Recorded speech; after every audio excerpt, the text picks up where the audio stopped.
Thank you, Lou, for the very nice introduction, and I appreciate such great attendance on what's going to ultimately be a departure probably from what you would normally see during this time. My lab is very interested in using mouse genetic models and some surgical models to try to understand cell signaling regulation of skeletal development, but not only development, and we've ventured into regeneration and repair mechanisms, mostly dealing with fracture or critical size defects. And then ultimately as well, looking at articular cartilage maintenance and those signals that may go awry in the development of osteoarthritis. Today, we're going to speak mainly about the role of notch signaling in skeletal repair. And so notch signaling is just one of the many signaling pathways that regulate skeletal cells during development and disease and repair processes. So just a little outline. First, I'll give you a background on what the notch signaling pathway is and ultimately what the components and how it works. We're going to discuss notch regulation of skeletal stem cells, as well as the cellular mechanisms of skeletal repair in the context of fracture. We'll show you a bunch of results and what we came to as conclusions for the role of notch signaling in bone marrow stromal stem cells. We'll refer to those as BMSCs in the context of skeletal repair, using a variety of genetic and surgical approaches. This is summarized some of the data from a recent Journal of Clinical Investigation publication that came out earlier this month.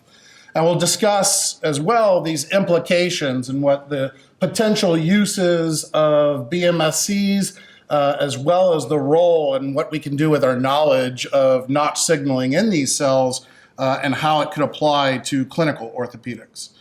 And then we'll finally wrap everything up with an acknowledgement, really highlighting those individuals, some of which are here, that actually do the work and those that pay for it. So notch signaling is a means for cell-cell communication that is functional. It's a functional pathway in multiple tissues and multiple cell types. What you see represented at the top of the screen is one cell, what we would call the signal sending cell, and then you have another cell at the bottom, the signal receiving cell. And so there's a family of these delta-like and jagged proteins that serve as what we call the ligands. They bind to a receptor and will activate a signal into the corresponding neighboring adjacent cell. And the receptors that we're talking about are notch signaling receptors, or the notch receptors. And in humans and in mammals, invertebrates, we have 4 different notch receptors, and there's a variety of the different ligands that are numbered above. This interaction creates a tethering and a pulling on the adjacent cell, changing the conformation of the notch receptor so that this atom protease, represented by a pair of scissors, can create a cleavage. And that will also change the structure of the transmembrane and the intracellular portion of the notch receptor, so that it is now recognized by a complex of proteins called the gamma secretase complex. This complex allows for an internal cleavage, a release of the notch ICD, which is the notch internal intracellular domain, and then it travels to the nucleus where it binds to a host of transcription factors. And ultimately, this interaction will allow these transcription factors to activate specific target genes, many which now have started to be studied and well known for some of the functional outcomes of notch signaling. And essentially, one of the most important transcription factors or components of this pathway that I want to highlight is circled here in red, and it's RBPJ kappa. And this is the sort of meat and potatoes of notch signaling. It will regulate all output signaling from any ligand or any of the receptors. So it is the key component of control here. And we will be genetically manipulating this to sort of look at the way that notch functions in different cells.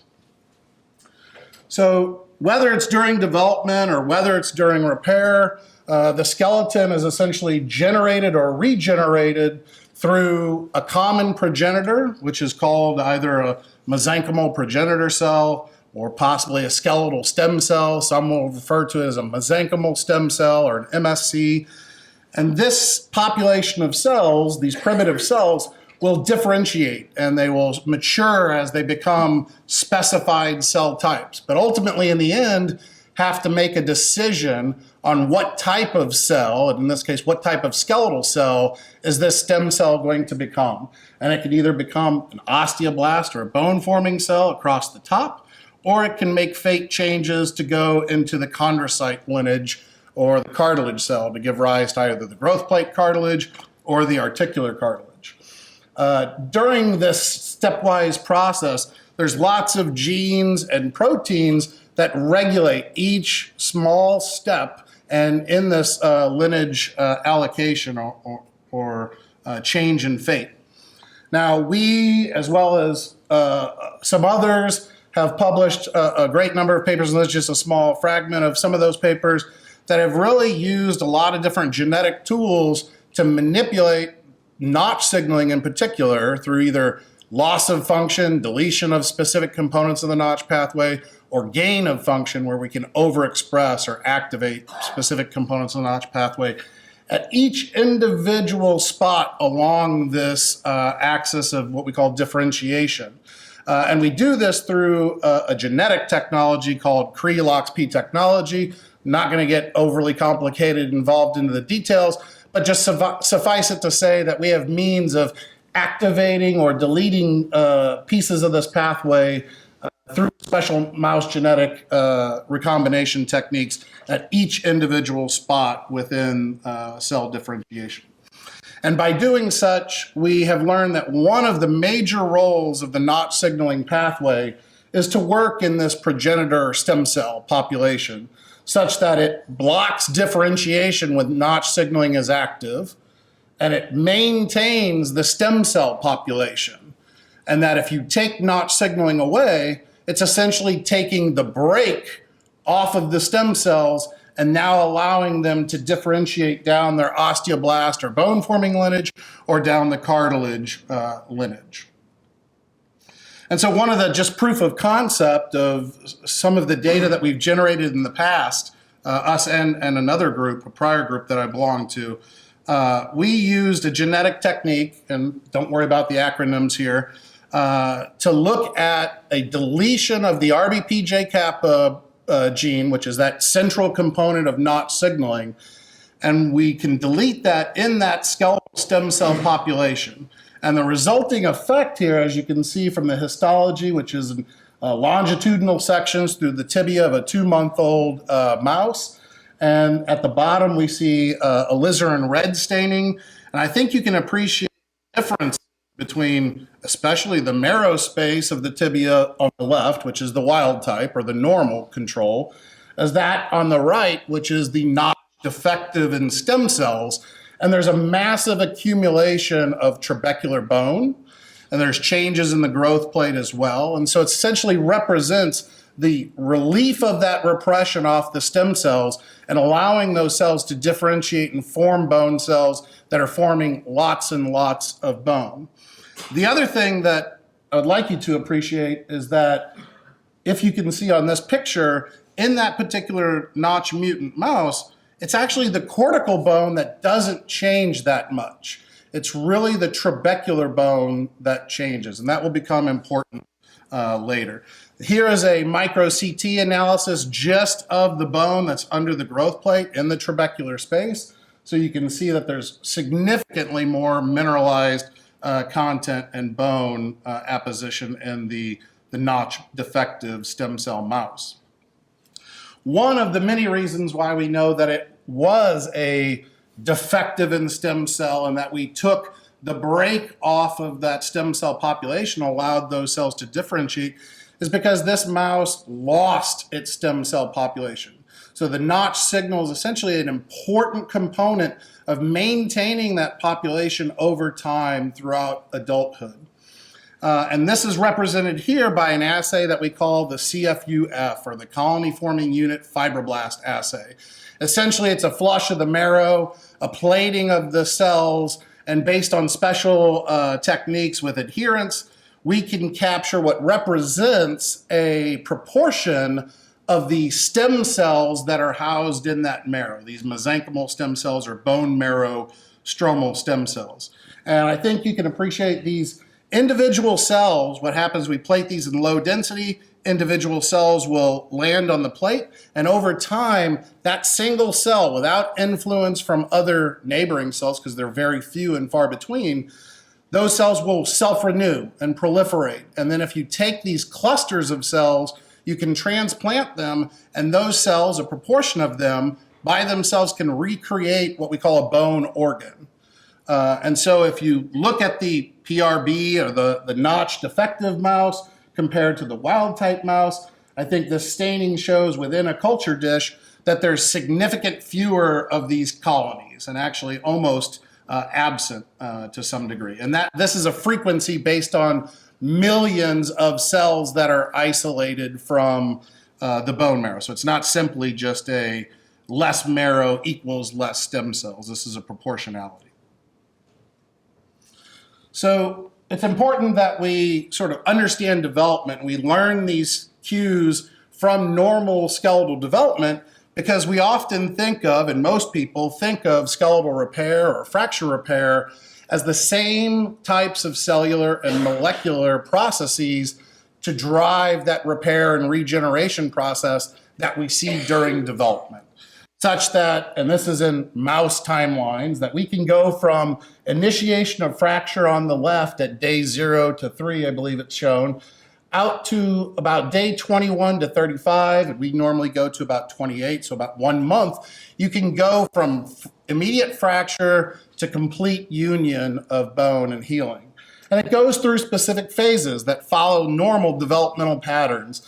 And that is in the early phases, the first 5 days, you have the hematoma formation, but not only that, you have the influx of stem cells and the activation of not only bone marrow stem cells, but stem cells from other tissues and populations from with and around the bone. These stem cells expand, and then they'll undergo that differentiation process. Some, depending on the type of fracture and the type of stability or fixation, will go through an endochondral process, which means they form cartilage first or a fibrocartilage, and then will transition through osteoblast differentiation.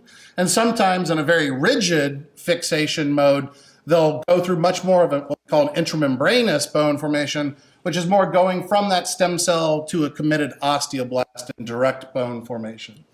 But here's more of a representation of endochondral bone development. You start with a soft callus in the day 5 to 10 range. This is when cells are committed to the chondrocyte lineage and start developing cartilage, especially in the periphery of the fracture. So more of the periosteal type reaction. And then as you progress out to days really 14 through about 21, you start the hard callus formation. And this is both external in the periosteal, but also internal in the intramedullary space where you're getting callus formation. Concomitant with that, you have vascular invasion, which is critical for driving some of this differentiation and osteoblast formation and bone formation. And then ultimately goes through a remodeling phase where you have osteoclastic activity to help resorb the bone and restore it to its normal linear and lamellar structure. Now, one of the things that's important to know that while there are maybe one or a few stem cell populations that feed the initiation of skeletal development, there's a large number of potential stem cell populations that feed fracture repair. And this is a cartoon that summarizes a lot of work that has looked at lineage tracing studies of how different populations of cells regulate different aspects of fracture repair. And so the colors are supposed to try to coordinate here and show that in the blue, the periosteum is very responsible for that external callus and the cartilage and bone formation that occurs in the periphery of the bone and aids in immediate stabilization and attempt at fixation, or the body's attempt at fixation. A little bit slower process comes from the green, stromal stem cells, and the endocortical osteoblasts that contribute to the internal bone repair within the intramedullary space. And there's other cells too, from fat progenitors, pericytes, which are vascular smooth muscle cells surrounding the endothelium of the vasculature, muscle progenitors. Mostly those contribute to that external callus and don't really contribute to the internal. There are thought to be as well systemic stem cells, circulating stem cells, that may indeed also contribute to the internal callus. And making this distinguishing feature, I think, is important for this talk between what we consider the internal callus and the external callus, and how different resident populations based in space and time contribute to the repair and regeneration of those tissues.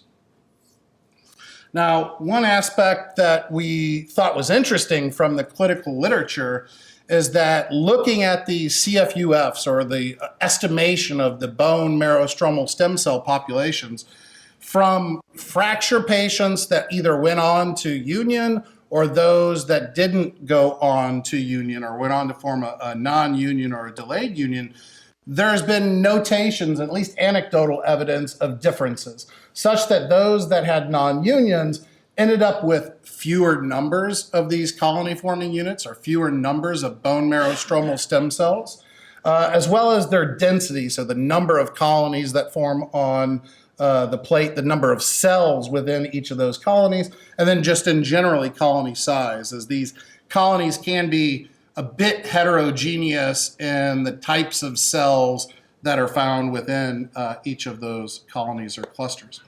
So we took all of this information, what we knew from notch signaling and development, what we knew from the clinical literature, and what we knew from both the clinical and the basic or translational science literature about the cellular mechanisms of fracture repair, and developed a hypothesis. And so our hypothesis was that notch signaling specifically within BMSCs, or these bone marrow stromal cells, is required to maintain an important population of skeletal stem cells that are required for normal fracture repair.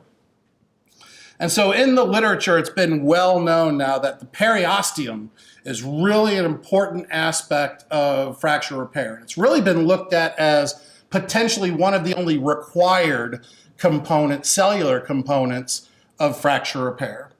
And so what we did is we tried to develop a study that would really look at BMSCs, but also look at notch signaling in these cells and how that may influence the fracture repair aspect.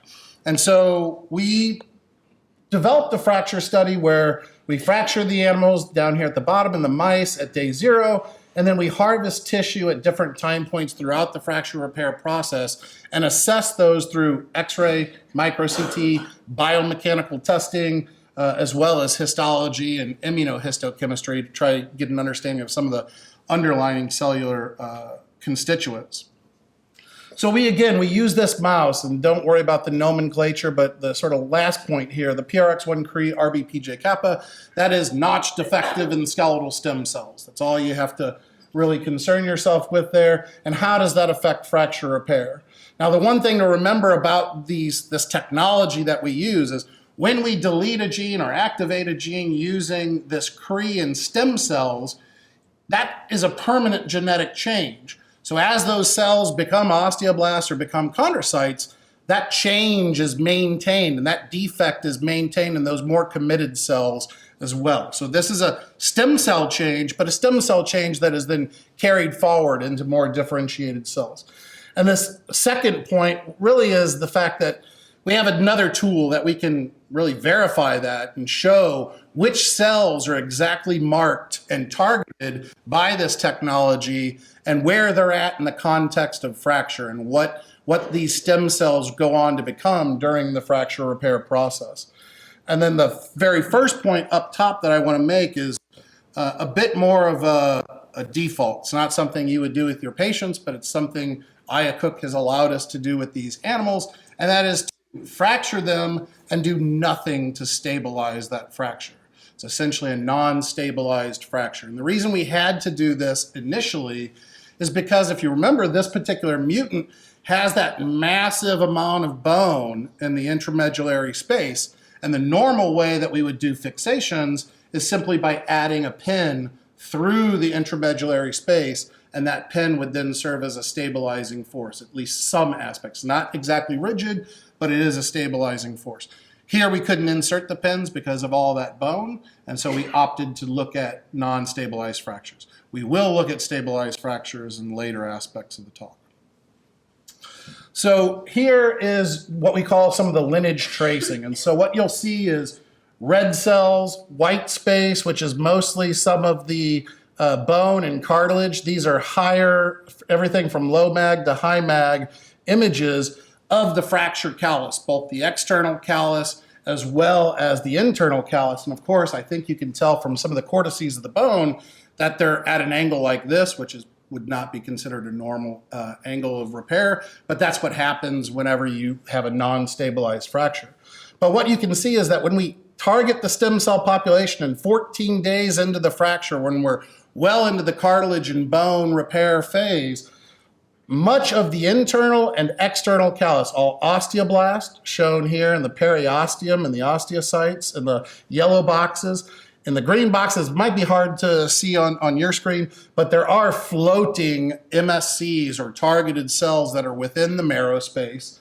But then in the external callus in blue and the internal callus labeled in red, both the chondrocytes and the osteoblasts, that these are all marked because they are all descendants of the original stem progenitor cell that this technology is targeting that cell type for the genetic modification. And again, remember the genetic modification was a deletion of Notch signaling or a deletion of RBPJ.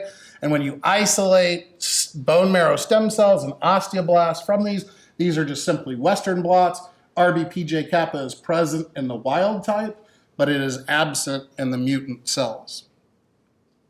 So what happens then when you take this RBPJ kappa mutant or the Notch defective stem cell mutant and you fracture it? Well, it turns out that along the left, you'll see x-rays now of the sort of inappropriate but normal-ish healing that is occurring in this non-stabilized fracture. You'll also notice secondary fractures in the fibula once they become weight-bearing after day 0. But that ultimately in the wild type, those heal by 28 days and are very well on their way to remodeling by 42 days post-fracture. But I think you can appreciate that in the mutant, you maintain this persistent fracture line, while all along, notice that in the periphery, you get plenty of bone formation and bone callus formation that's forming from the periosteum, but you're lacking the union that's occurring. And this is represented again in micro CTs. This is strictly looking at the callus, and we can put quantification to these in terms of callus volume and the BV over TV. And then notice that still again, out to 42 days post-fracture, you have the translucent line that is appearing right in the middle of that fracture repair. And so this is histology, just Alcian blue and orange G staining. These are longitudinal sections at day 7 and 14 post-fracture. There's low magnification of wild type on the left and the mutant in the middle. And that at day 7, you can see that enhanced bone formation that would have blocked the marrow space so that we could not insert a pin to stabilize, or not very readily without disturbing a lot of that marrow space. But ultimately are going through nice and normal compared to wild type. Endochondral, the blue is cartilage, the Alcian blue staining is cartilage, so it shows the presence of cartilage at that day 7. By day 14 in the wild type, now we've already undergone pretty much all the cartilage resorption. There's very little blue cartilage left. But now all the orange bone you can see both in the periphery, in the from the periosteal reaction, and the external callus, as well as the bridging internal callus that has formed in the wild type. But in the mutant, you do have a delay in cartilage resorption, and we knew this from some of our other cartilage-specific Notch knockouts, that there are cartilage delays. But one of the important things to note is that unlike in the wild type where there's a nice bony callus and normal marrow constituents, in the mutant, in the intramedullary space where the bone is trying to reunite, is really left of fibrous, mesenchymal, undifferentiated looking cells and tissue. And I will point out here, because we'll revisit it in a little bit, you can also see all the red blood cells that are stained dark red. And so this area still is highly vascularized, even though that is a common problem in many non-unions. And just to explain that it does go on to non-union, you can see at 28 days post-fracture and 42 days post-fracture, the wild type already starts to continue to form the bone, but then starts to resorb that bone back to a more lamellar structure. Whereas the mutant, this undifferentiated mesenchymal tissue from the intramedullary space now starts to spread and forms a fibrous non-union that blocks completely the ability of those fractured bones to reunite. And we see a little bit of the intramedullary space and this fibrous tissue that is present. You get some little islands of cartilage, so there's attempts at differentiation, but really either a lack of cells or a lack of this signal in the skeletal cells of the bone marrow that really are resulting in this fibrous tissue. And this is hallmarked here by, again, higher magnification of the wild type and the mutant. Now we're orienting the other way. Wild type is coming across the top, mutant is coming across the bottom, 14 to 42 days post-fracture. And this is immunohistochemistry for collagen type 3. This is a fibrous collagen that's often thought of as a pathologic fibrotic collagen. And so you can see that in the wild type, both in the area of the fracture and in the aspects of the periosteum at the cortical break, there is initial collagen 3 synthesis. But then that is quickly turned over and remodeled, and that collagen disappears over the course of normal fracture repair, and then you have this normal, nice bridging, especially intramedullary cals. But here you can see that it turns on strong in the mutant, and that collagen 3 persists in the fibrous tissue that results in that non-union. And we know that it is a true non-union because the biomechanical strength is essentially non-existent. So we can do bone strength, bone stiffness, bone toughness testing, which is essentially a torsional test of the bone. We take them out of the animal at the time of dissection, pot the bones in a torsional device, and it then tests the strength to failure and then different energies across that spectrum. And so maximum torque is dramatically lower, the torsional rigidity is lower, and the energy to maximum or energy to failure is significantly lower. So we know we've recapitulated now a genetic model of non-union. And the question becomes why? Why is it a non-union, or what are some of the factors that could be contributed? Even though we don't target the vascular tissue directly, we're looking at something that's over time, and so it could be an indirect effect on the vasculature. And so here are, again, just histology at a particular time point, and I believe this is 14 days post-fracture, where the blue boxes are a little bit more shifted toward the external callus, the red boxes shifted towards the internal callus. And what you see in green and blue, the green is an immunofluorescent image of what we call PCAM. So it's a marker for CD31, a vascular endothelial marker. So this will mark where the vascular tissue is in this fracture. And so one of the concerns is that the vascular tissue is not getting across that bridge, or at least is not getting to that area of fibrous tissue. And that's the reason why, because there are certain cues that come from the vasculature that are required for that osteoblast differentiation and bone formation. But really I want to point out in the red and the purple arrows or pink arrows, that is marking that fibrous tissue within the intramedullary non-healing region, and it's highly vascularized. And so we do not feel that there is an effect of vascular tissue not getting to where it needs to get to in order to help promote bone formation in the internal callus. And much of what we learned also from the normal developmental process is that not signals the break on stem cells, and if you take that break away, you might get a lot of bone formation initially, but it's at the expense of losing that stem cell population. And we took advantage of that thinking, is that population important for fracture repair and unification? And so we wanted to test to make sure, do we still have a depletion of these stem cells in the marrow space?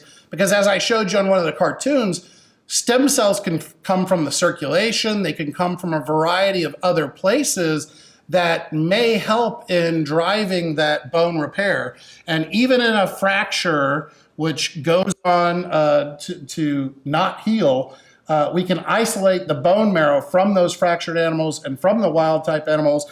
And this is just the CFUF assay again, crystal violet staining, which shows you all the cells, and alkaline phosphatase staining, which shows you some of those colonies that are probably more differentiated. But we look really at the CFUFs, and there's still, even with the potential for influx of stem cells from other locations, there's still a paucity of stem cells in the bone marrow space that we think then is really driving this problem of lack of unification, or the non-union phenotype. So this led us and our reviewers to the question, is the fibrous non-union phenotype observed in these mutants due to the loss of Notch signaling in the stem cells, or because those cells will go on, as I showed in the lineage tracing, to become chondrocytes and to become osteoblasts? Is it really happening later in the developmental or the repair process that it's loss of Notch signaling in those more committed and differentiated cell types that is what's driving the non-union? And so we took advantage of our various different technologies, and I told you we can sort of dissect in space and time deletion or activation of genes specifically in those more differentiated cell types. And so that's what we did here. We again did the non-stabilized tibia fracture, but we used what we call a collagen 1 Cree to target osteoblasts. And then we did the lineage tracing as well as the loss of function study. And many of the same time points, same strategy. We did the fracture, and then we sacrificed the mice at different time points and look at different aspects and assays for healing. So here in the lineage tracing, it's a little bit harder to see this one. The blue cells are identified in the periosteum as well. These are more committed osteoblast and bone lining cells. They're not identified in the bone marrow as free-floating cells. They are in the external callus very heavily, not in cartilage, but in the bone lining cells of all the remodeling and bone in the external callus or the periosteal callus, but very few in the internal callus osteoblasts. It's just what this Cree marks and targets. And so we use this as a way to try to figure out, is Notch signaling an osteoblast? If we take it away in these cells, do we end up with a non-union or some phenotype thereof? And so again, we were able to isolate osteoblasts from these fractures and look at them, and yes, we can verify they are mostly deplete of the RBPJ kappa, so they are Notch defective osteoblasts. And when we look at the x-rays, we perform these same odd non-stabilized fractures, but this time the mutant, as compared to the wild type, heals just fine and goes through a normal process of healing. And this is observed again on micro-CT. It's observed on the longitudinal histology, where you can see now the callus has largely been remodeled by day 42, but you can see a lot of that internal bridging callus that is still formed in both animals. And then when you look at some of the histomorphometric representations, there's really no difference in bone area, mesenchyme area, or callus volumes in these mutant mice. We wanted to further just verify that there's no crosstalk signaling and regulation of the stem cell pool, so we did our colony forming unit assay, and it turns out that the proportion, or at least the number of CFUFs or skeletal stem cells from the bone marrow look to be identical in the mutant and the control. And so these data suggested that Notch is dispensable in the differentiated osteoblast population, but is necessary in the less committed or the immature stem cell population. So then we had to take the other important aspect of fracture repair, and that is the cartilage. Well, could it be Notch defects in the cartilage? And we knew there was that delay in turnover of the cartilage, and so could that have had a problem with the unification and fracture repair? Again, same procedure, non-stabilized tibia fractures. This is an aggrecan Cree ER mutant. This one's also a little bit different, that we can control the timing of the deletion through delivery of a drug that activates the Cree, and this drug is tamoxifen. So we do the fracture, we wait until the cartilage phase, essentially days 5 through 10, and then we load them up with tamoxifen. That causes gene deletion specifically in the cartilage, and then we assess repair along pretty much the same paradigm, and we use most of the same types of assays. So here's, again, x-rays looking at the cartilage-specific mutant of NOTCH signaling versus the control. And by 28 days and even beyond, we have nice unification, although odd again in the shape and how these bones unify, but ultimately they do unify and undergo a normal healing process. And this is shown in histology at day 10 now, so a little bit earlier in some of what we've shown. We have nicely well into the cartilage phase, and we're forming mesenchyme to cartilage to bone changes in the wild type, and in the mutant essentially looks very similar to the wild type. And if we focus on the cartilage, which is where in this particular mutant we've deleted RBPJ kappa, we can verify that now not through Western blot, but through immunohistochemistry for that RBPJ kappa protein. So in the brown staining, you can see a bunch of the chondrocytes in the middle of the wild type, and some of the flanking mesenchymal and osteoblastic cells are loaded up, almost every single cell, with RBPJ kappa, meaning that they have the capacity to have NOTCH signaling. But in the mutant, in the cartilage, it's almost completely missing. And in some of the surrounding mesenchyme off to the left of this mutant section shows that the mesenchyme and the osteoblast cells still have RBPJ kappa and still are competent for NOTCH signaling. But in a cartilage-specific mutant at a later time point, this is the bridging internal and external callus at 28 days. It's lost all the cartilage, gone fully to bone formation, and essentially has beautiful and normal bone formation that will remodel and return back to the lamellar structure. So again, like in the osteoblast population in chondrocytes, NOTCH is dispensable. But there's a common progenitor that's targeted by that PRX1 Cre that is absolutely critical. And we suggest that it's also the bone marrow stromal cell progenitor. And so it also led us and reviewers to one final question, because the oddity of our model where we don't have the stabilization, and we know inadequate stabilization can result in problems with bone union following fracture.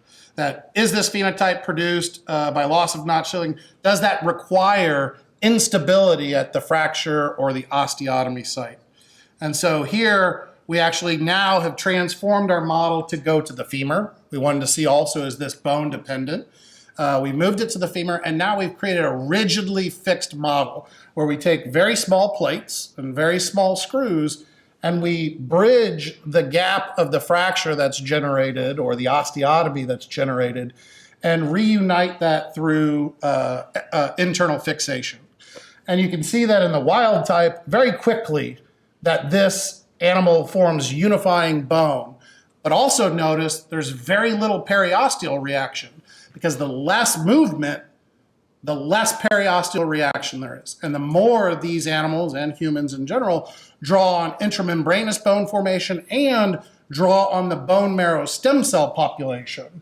And so here we've done the same fracture in the mutant, the stem cell NOTCH signaling mutant, and you can see that this fracture persists, and you don't get any periosteal reaction because you don't get that in the wild type, and you don't get any bone formation in the intramedullary space. And this is histology just at 42 days to capture the late time point of now, complete remodeling of the bone in the wild type on the left, and this top panel is Austrian blue and ABH-OG staining. And then on the right is the non-union that you can see is also, again, filled with fibrous tissue. And now in the inability of that fracture to repair, the periosteal cells, which we think are still normally, relatively normal, as in the other fracture, they were able to create lots of external bone callus, but just could not unify, that those cells are creeping down and trying to bridge a gap, but ultimately fail to do so, and so they cap off, and then the marrow stromal cells that should be trying to help unify and reinforce that callus undergo this fibrotic process and inability to differentiate. And again, with collagen 3 immunostaining, we can see, like the other model, this rigidly fixed model also ends in a fibrous non-union. And so just in conclusion, loss of notch signaling in skeletal stem cells results in fracture non-union, and we think this is the first true genetic model, mouse model for fracture non-union. There are other models that have effects on the external callus and they delay callus formation, but leading to this type of fibrous non-union is rare. Loss of notch signaling in osteoblasts and chondrocytes does not lead to fracture impairment. And insufficient fracture stabilization is not absolutely required for fracture non-union in these notch stem cell BMSC mutants. And so the take-home message is that fracture non-union in the stem cell notch mutant is likely resulting from a depletion of a notch signaling regulated BMSC pool, a pool of stem cells that is controlled by notch but required for fracture repair. And so just a couple discussion points that I sort of want to bring up where we think this translational or basic research can lead us is that the data is suggestive that both the CFUF, the BMSC frequency, and or notch signaling status within BMSCs could actually predict or may predict clinical fractures that undergo normal healing and those that actually result in non-unions or delayed unions, such that if you isolated BMSCs or bone marrow from fractures and you ended up with fewer colonies and less notch signaling in those BMSCs, that could predict who's going to go on for repair and who's going to go on for problems. The second aspect, and this is really hinted at in this work, it's hinted at in our developmental work, and it's really highlighted directly in a publication that came out in late 2014 from my lab, and that's suggesting that manipulation of the notch signaling may also serve as a means for selecting, enhancing the stemness of, and expanding autologous BMSCs in culture for use in cell therapeutics in a bone regeneration capacity or bone repair capacity. And we have done this actually to where we've created a technology where we can do the opposite. We can activate notch signaling so that when we isolate these cultures, we can, these cells, these stem cells, we can get more of them in culture. They proliferate more rapidly and they stay more stem-like instead of in normal situations when you isolate bone marrow stromal stem cells and you try to culture them for prolonged periods of time. They sort of differentiate but not down the lineages you really want them to. They sort of drift off and they lose their reparative capacity. And then, of course, the most important and last thing to say is the acknowledgments of the people. And so all of the work that you saw was primarily done by 3 people in the lab, and that is Trichi Wang, who was a graduate student of mine at Rochester, but has now gone on to a postdoctoral fellowship at Washington University in Regis O'Keefe's lab. And then Anthony Mirando, who's on the right-hand side. He is my lab manager, was my lab manager at Rochester, and then came with us down to Duke, and he's somewhere in the back of the audience here. And Yinshi Ren, who's been a postdoc now that joined me just about the time that we got, not too long after we got down here at Duke. And he did some of the work, actually some of that data I didn't present, which really further implicates the cell specificity of notch signaling and the importance in the stem cell population. And there's other grad students that are currently in the lab that are on other projects, and then collaborators from the University of Rochester that were important for the work. And finally, the funding mechanisms wouldn't be able to do any of the work without our funding, and so this was really work that came from 2 different R01 grants and then a P30 core centers grant that allow a lot of the histology and the micro CT and things, the images that you saw that I was a PI on.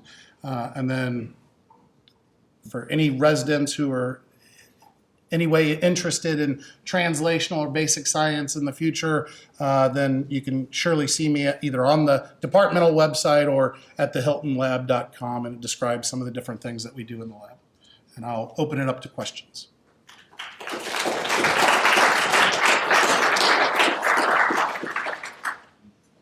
That was a great talk. Sorry, go ahead.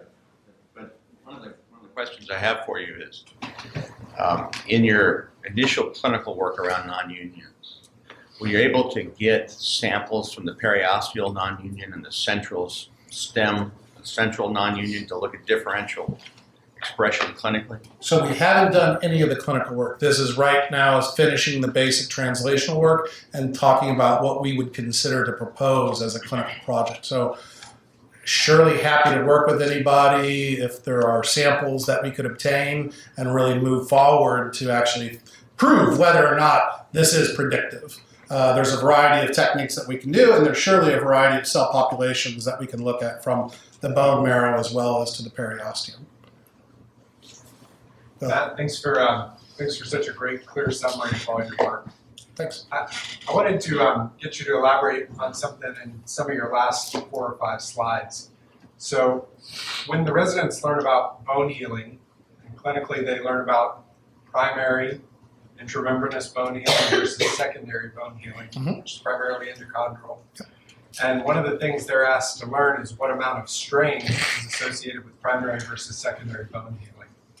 And if you get above 2% strain across the fracture site, that favors secondary endochondral bone healing. And when I was looking at your slides, the completely unfixed fracture, it's obviously going to be secondary bone healing. Sure. And the plate that you've put on there, to me, I would think, as hard as it is to put a plate on a mouse leg, that both of those are going to be over that 2% strain threshold. Do we know the answer to that? I don't know that we know the answer. I don't know that we know that the answer is 2% in mouse. That could be surely true in human. What we do know is that you can create gradations of intramembranous versus endochondral ossification. And the company we use to purchase our plates and screws from actually also have another plate that's sort of an intermediary. It's got titanium in the periphery where you put the screws through, but then it's got a titanium spring that is in the middle. And so it creates some flexibility, and they can control that flexibility. And so the less flexible it is, the more intramembranous sort of direct osteoblast differentiation you see, and the more flexible it gets, the more endochondral. We don't know, I don't know that anybody's ever really measured strain or some of those biomechanical properties at the fracture site in the mouse. I think it could be challenging, but maybe doable. Sorry, Lou first. So do you think there's some sort of interaction then between notch signaling and mechanical loading? Have you looked at that? So I haven't looked directly, but I believe there have been others, not as much in skeletal, but in other tissues with fluid flow and different sorts of shear stress and different strains that notch signaling, it can be activated by biomechanical changes. And so surely it could be affecting as you have more mobility, you may need more stem cells to essentially allow for the differentiation of the different types of cells to allow for as quick of a repair and quick of a regeneration as possible. And so we see that these stem cells really expand very quickly, and that's when notch signaling sort of peaks, is in that early phase of whatever stem cell expansion during the fracture. That first 5 days is when you see the most activity, which also would be, I would think, a lot of the biomechanical stress and strains would be high then, and then as you form more bone, that might be less applicable then. Yes. The mention of your ability to grow stem cells that keep their stemness in culture of expanded population, very exciting potential to either, we mentioned, prevent a non-union or treat it.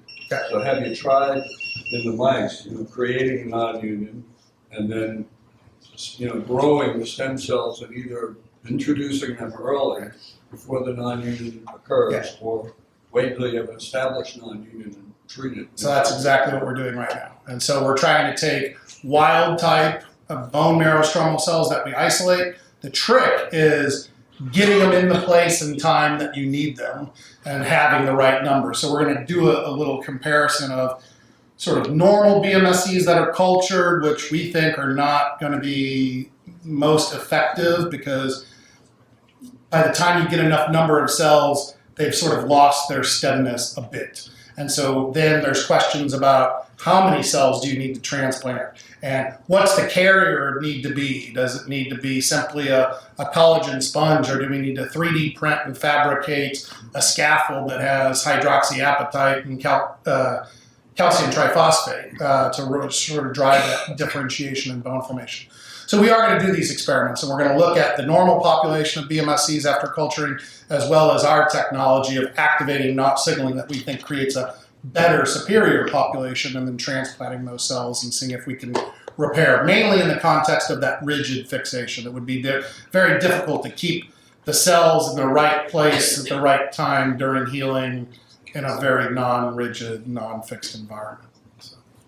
So Matt, does Notch signaling change with age? So it would seem that what you'd want is you'd want more Notch signaling the older you are, so you get a bigger boost before you have to heal. Is that the way it works, or do we have less? We have less.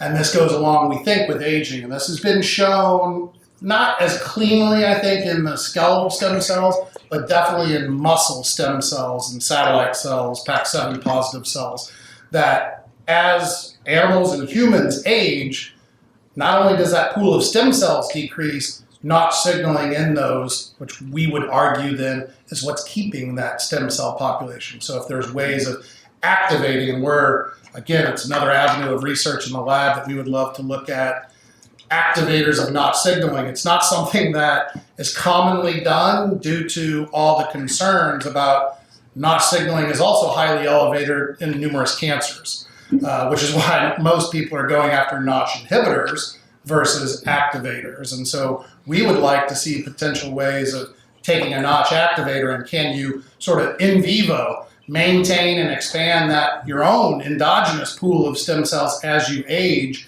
and will that have an effect on fractures? So these fractures were all done at 2 months of age, which is really a developing mouse. You don't get the skeletal maturity until about 4 months of age. And so the question becomes, how does that, and how does Notch signaling, and how do BMSCs, how do they affect aging fractures? And so that's also an area that we're interested in. It would also be interesting to use your system in mice that are exposed to cigarette smoke. Yeah, so lots of comorbidities. You know, some of the obvious factors that we know lead clinically to non-union and see what's happening at a cellular level. Yeah, there's been a number of, not so much in the context of Notch signaling, but surely in the context of those comorbidities with smoking and type 2 diabetes, the high-fat diet that people are utilizing in mouse models to really sort of mimic many of the other sort of disease processes that can contribute to these inappropriate repair scenarios. Do we know if the process is the same in soft tissue healing, like in muscle and ligament? So muscle, it's almost identical. A lot of what we sort of learned and sort of modeled our system after was muscle, some of the early developmental work in muscle. Other soft tissues, it depends. There's different aspects of how Notch signaling regulates cells that are more differentiated in other tissues that don't parallel the skeletal system of what we've learned of Notch signaling. But definitely in muscle, it's much the same. And actually, we have a project ongoing where we think Notch activation and pathologic activation may block some of the stem cell differentiation and lead to muscle weakness, and we think could be some aspect underlying muscular dystrophy as well that is activated through the changes that are known to happen in muscular dystrophy that actually come back and affect this pathway. Yeah. No, great presentation. Thanks. As you know, it's widespread use. We just using stem cells for all kinds of soft tissues.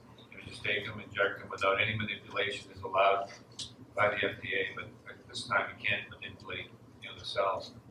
So are we doing anything, or is it just kind of flipping a coin in these situations? So you want the politically correct answer? It's maybe better than flipping a coin, but there's not a lot of science behind what we're isolating as stem cells. There are certain markers that we know, unlike the hematopoietic world, we don't have the best cell surface markers to be able to fact sort cells that we know are the progenitor cell or the stem cell. We have some good ideas. We can enrich, certain cell surface markers can enrich in these. We don't really use that clinically. We're sort of relying sometimes on companies to say, oh yeah, well, our prep sort of enriches the stem cells and therefore you can inject them for all sorts of things. I can't deny that there might be some benefit to them. Surely there's what the literature has shown in these cases is that if you're not really selecting cells or enriching directly or manipulating the cells appropriately, that really the response you're probably getting is that these stem cells kick out, or the whatever referred to as stem cells, are kicking out lots of growth factors and anti-inflammatories, and that's probably good for a lot of injury scenarios. Whether they're really incorporating into the tissue and aiding directly in the repair of that tissue, probably a very small portion of those cells. And so our hope is to enrich in those population of true, what we would call true stem cells, those that can actually differentiate and contribute directly to repair and not just work as immunomodulation. But it is what it is right now, and you're exactly correct that it's not a slight of the clinical situation, it's a slight of where we're at right now scientifically, where we're at from the FDA. Don't have FDA approval to make any of the sort of culturing or manipulations that I'm suggesting at this point. We hope 5 years, 10 years down the line that we may be able to do that. They're already doing some of that in the hematopoietic world with treatment of bone marrow failure and things like that. But yeah, it's going to be a long road, and we've started conversations with the regulatory folks that are here, which Duke has a unique environment in that aspect, has what they call a CGMP facility for cell therapeutics, so a good manufacturing procedures facility, so that if you're going to try to do this first in man, first in human types of cell therapeutics, you're going to have to check off all your boxes for the FDA to get an IND to be able to try to do those sorts of things. Any of that manipulation, you're going to have to prove that you're not permanently changing the cells, you're not causing infections, you're not causing all sorts of problems, and so you're going to have benchmarks and outcome measures along the way. And we would like to start to move in that direction, and we've done work with human cells and human bone marrow stromal stem cells and as a proof of concept in our culture, and we would like to move that towards the CGMP. But, yeah. All right. Thank you very much.